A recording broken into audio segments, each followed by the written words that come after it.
moving vehicle as art, flowing lines and bright paint, chrome, steel, and power on the finest chassis money could buy.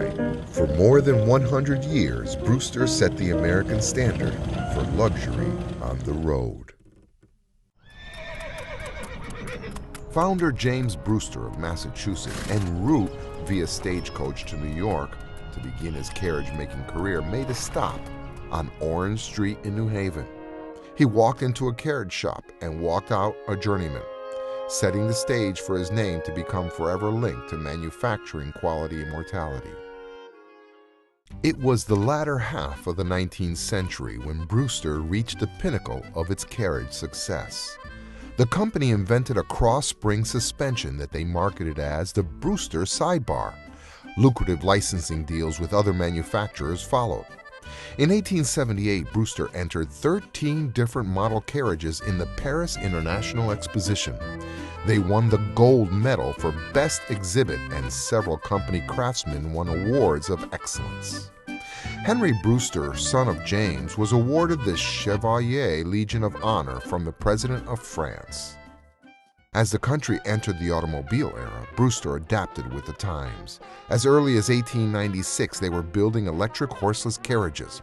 The first gasoline-powered vehicle was sold in 1905, and soon Brewster was supplying luxury bodies for a variety of manufacturers. The family crests of the new owners would be painted on the bodies.